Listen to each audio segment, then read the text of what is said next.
Hi guys, and happy Monday.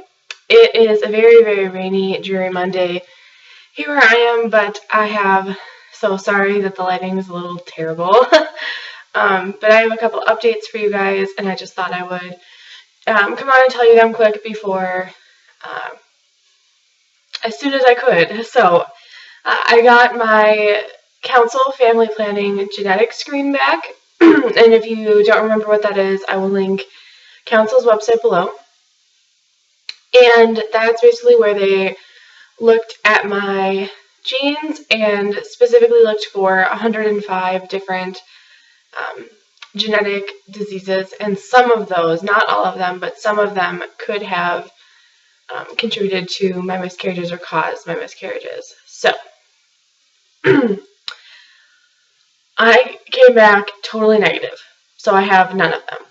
I don't have the markers and I also should say that just because you have a marker for some of these diseases does not mean that you have them.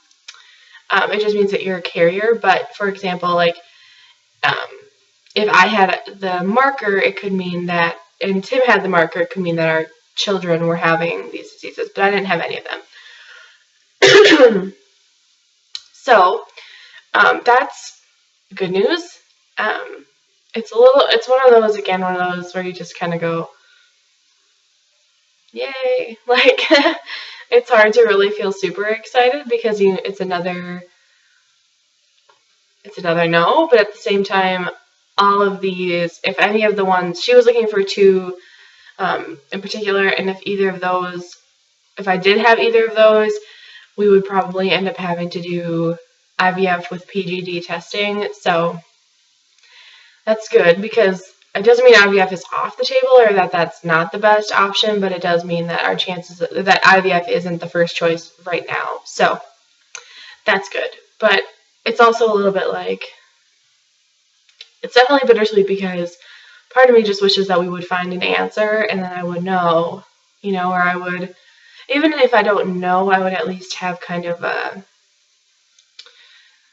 we would have something to go off of. It's not even necessarily knowing, because I'll never know for sure. We'll never have a 100% answer to know what happened in each of those 4 pregnancies. But knowing learning as much as I possibly can and getting some answers about what's going on inside my body, to me is empowering, because then it means, okay, like, for example, with my thyroid, it's a little bit high. It's not crazy high, but putting you on a Synthroid or whatever can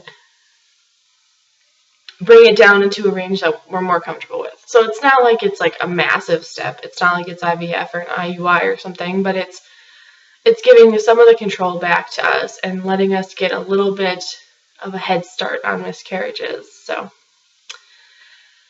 I don't know. So that's what I'm kind of grappling with this morning. I am, like I said, I am happy that it came back negative, because if any of these came back positive, it was going to be a much bigger deal than like my thyroid coming back positive or something like that. So we are still waiting on Tim's karyotyping, but she said it would be about 2 weeks, and that will be Wednesday this week. So we still have a few days before we're expecting it.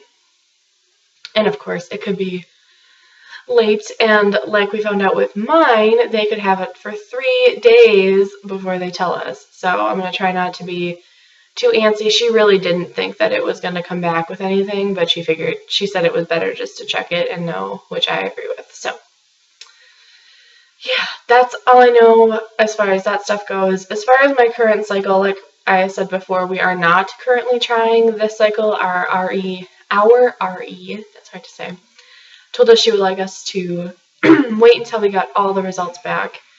So I'm probably in my fertile week right now. I haven't been able to take OBKs the last few days since I've been on the road. But yeah, so that's what I know as far as that goes. And I will be talking to you guys again later this week about my Mother's Day weekend and what my experience was this Mother's Day. But, there was something else I want to talk about. So today is May 11th, and it is a year ago today, on May 11th of 2014, that I found out that I was pregnant for the first time. So it's a bit of a day for me, and I'm kind of happy that it's gross weather because it fits my mood. So anyways, that is my one little sad thing for today. That it's been officially a year since I found out that I was pregnant with our first. So alright, well, I'm going to go and have some coffee and try and wake up a little bit, but I love you guys, and I will talk to you very soon.